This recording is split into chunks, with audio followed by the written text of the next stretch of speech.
Hello, everyone, and thank you for joining this episode of Ebenezer's Story Time. Today, I'm going to read one of my favorite books about kindness and children and adults being kind to one another. My son used to absolutely love this book, and it was so helpful because it helped us identify people in our lives whose buckets haven't been filled. So please enjoy this reading. It is called Have You Filled a Bucket Today? It is a guide to daily happiness for kids. Have you filled a bucket today? All day long, everyone in the whole wide world walks around carrying an invisible bucket. You can't see it, but it's there. You have a bucket. Each member of your family has a bucket.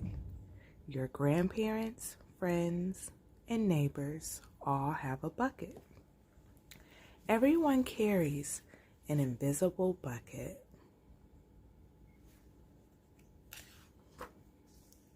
Your bucket has one purpose only.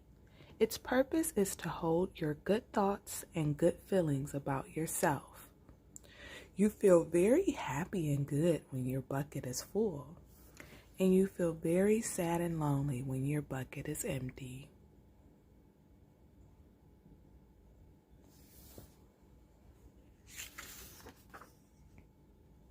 Other people feel the same way too. They're happy when their buckets are full, and they're sad when their buckets are empty. It's great to have a full bucket, and this is how it works. You need other people to fill your bucket, and other people need you to fill theirs. So how do you fill a bucket?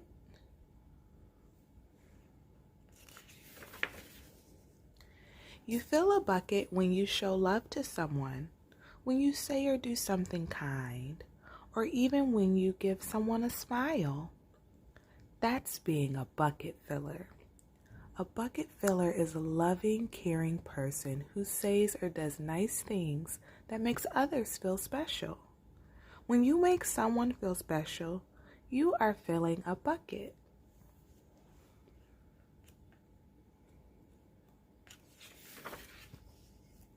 But you can also dip into a bucket and take out some good feelings.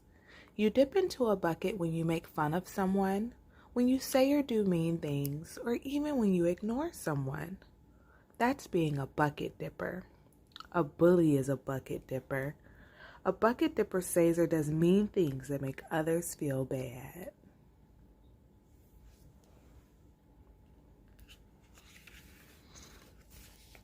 Many people who dip have an empty bucket.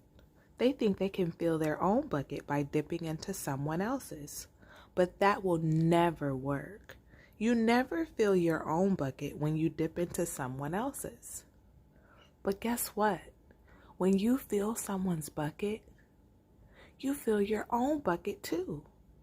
When you feel good, when you help others feel good.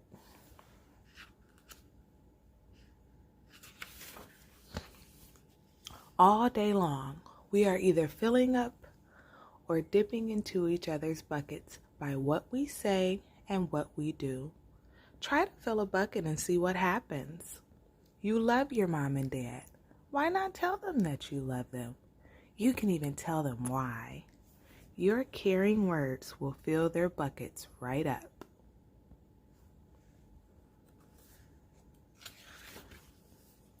Watch for smiles to light up their faces.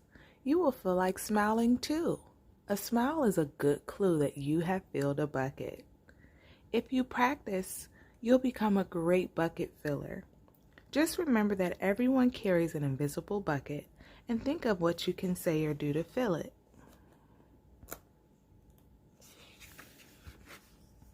Here are some ideas for you. You could smile and say hi to the bus driver. You don't have to do that. That person is a stranger. He has a bucket too. You can invite the new kid at school to play with you, which that's always appropriate because we should always be making new friends as children. You could write a thank you note to your teacher. You could tell your grandpa that you like to spend time with him. There are many ways to fill a bucket.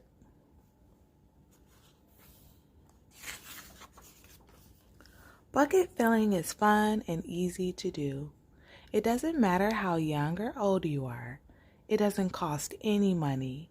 It doesn't take much time. And remember, when you fill someone else's bucket, you fill your own bucket too. When you're a bucket filler, you make your home, your school, and your neighborhood better places to be. Bucket filling makes everyone feel good.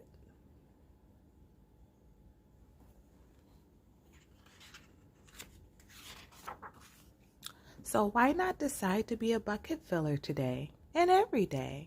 Just start each day by saying to yourself, I'm going to do something to fill someone's bucket today. And at the end of each day, ask yourself, did I fill a bucket today?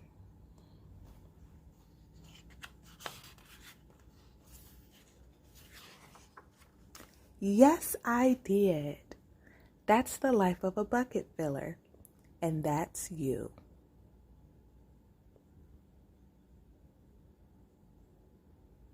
I also want to add that being a bucket filler can also be about you filling your own bucket. I'm like, I could see where there may be some misconceptions of narcissism in this book. But that's okay. I think the premise of the book goes really well, and I think it's easy to understand that we should be kind to one another through the reading of this. So I hope you all enjoyed this episode of Ebenezer's Storytime, and enjoy your afternoons, enjoy your mornings, enjoy your evenings, and I hope you all have a wonderful day.